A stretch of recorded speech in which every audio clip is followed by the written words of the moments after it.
Maths classes with Gurmeet Singh. आज हम coordinate geometry में त्रिभुज का क्षेत्रफल कैसे निकालते हैं वो पढ़ेंगे।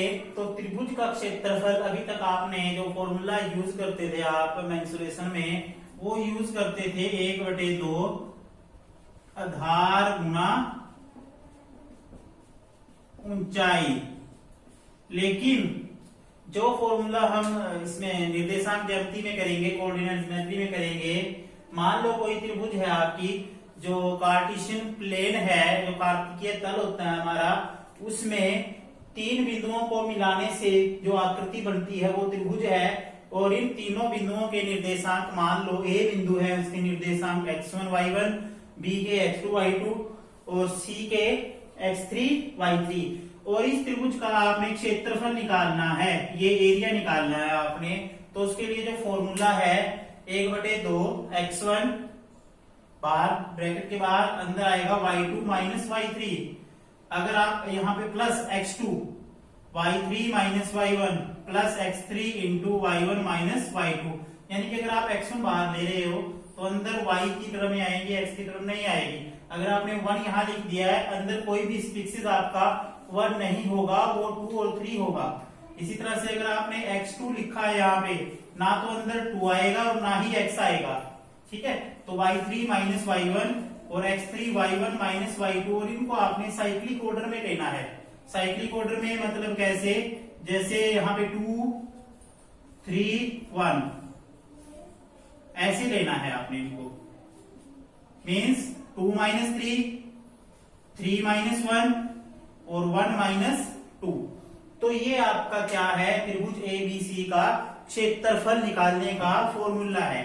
लेकिन अगर बाई चांस आप ये फॉर्मूला भूल जाते हो तो इसका एक तरीका है, आप उस तरीके से भी आप इसका एरिया निकाल सकते हो। वो तरीका है 1/2, पहले निर्देशांक लिखेंगे x1 y1, फिर दूसरे लिखेंगे x2 y2 और फिर x3 y3 और लास्ट में फिर x1 y1।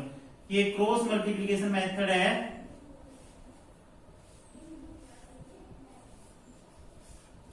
ऐसे मीन्स 1/2। अब आपने कैलकुलेशन कैसी करनी है, x1 को y2 से ऊपर से नीचे की तरफ आना है, x1 को y2 से x1 y2 minus x2 y1। First term calculate हुई।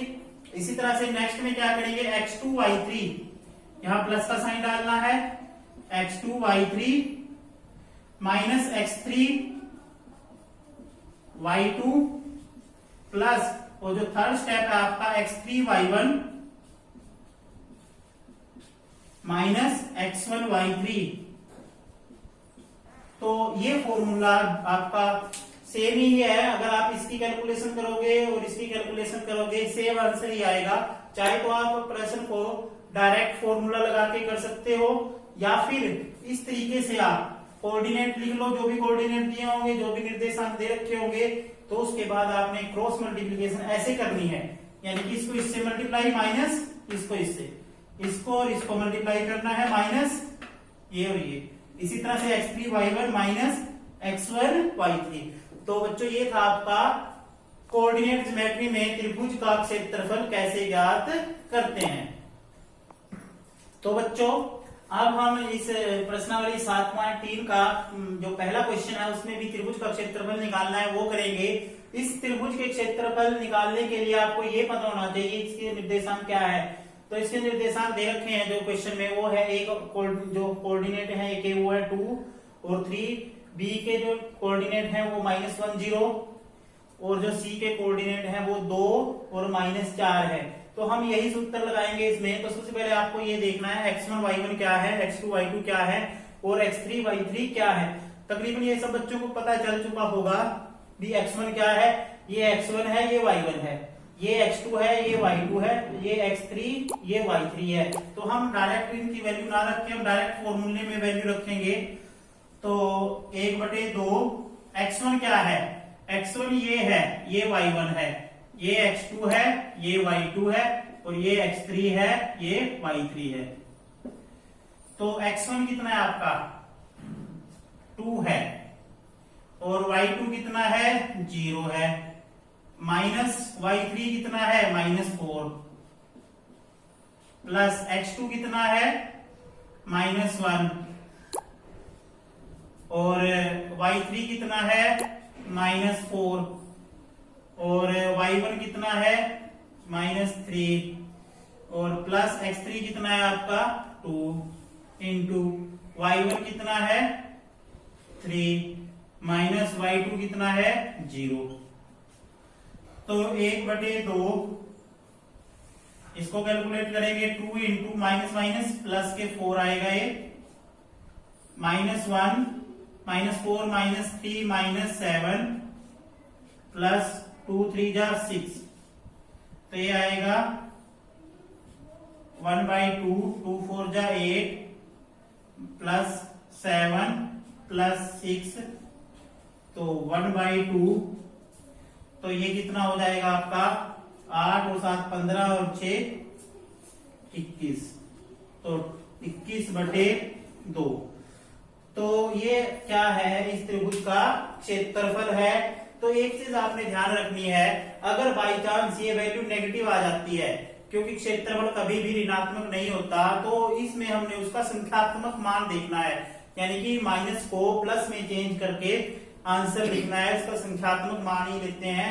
तो बाई चांस अगर ये वैल्यू यहाँ पे माइनस आती है तो उसको आपने प्लस का साइन करके लिख देना है। अब ये तो था हमने इस फॉर्मूले का यूज करके किया है, तो अगर आप जो डायरेक्ट मेथड है उससे भी कर सकते हो 1/2, उससे कैसे करेंगे 2 3 लिखेंगे, फिर -1 0 और फिर 2 -4 और उसके बाद लास्ट में वैल्यू क्या आती, जो सबसे पहले वाली वैल्यू लिखते हैं लास्ट में वो वैल्यू लिखेंगे।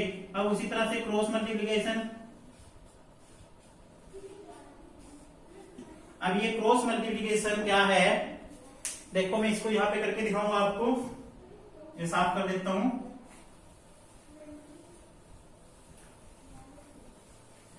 ये सेकंड मेथड है, दूसरे तरीके से कैसे करेंगे 1/2, इसकी और इसकी मल्टीप्लिकेशन क्या होती है 0 माइनस, और इसकी और इसकी मल्टीप्लिकेशन -3 है, प्लस फिर आगे इसकी और इसकी मल्टीप्लिकेशन 4 है, -1 को -4 से गुणा करेंगे तो प्लस का 4 आएगा, और 2 को 0 से करेंगे तो 0 आएगी, प्लस फिर इसको और इसको मल्टीप्लाई करेंगे 6, और ये माइनस का साइन, और 4 को 2 से करेंगे -8, क्योंकि एक माइनस का एक प्लस का है इसलिए -8 आएगा। तो ये आएगा 3 + 4 और प्लस ये 14 आ जाएगा यहाँ पे, 8 और 6 14, ठीक है। अब आएगा 1/2, तो 3 + 4 7 और + 14, तो ये 21 आएगा, तो इससे भी आपका आंसर 21/2 आ जाता है। तो हमने एक प्रश्न को 2 अलग अलग तरीके से किया है, आपको जो भी तरीका अच्छा लगता है, चाहे तो डायरेक्ट फॉर्मूला लगा दो या इस तरीके से लिखकर क्रॉस मल्टीप्लिकेशन मेथड से भी आप कर सकते हो।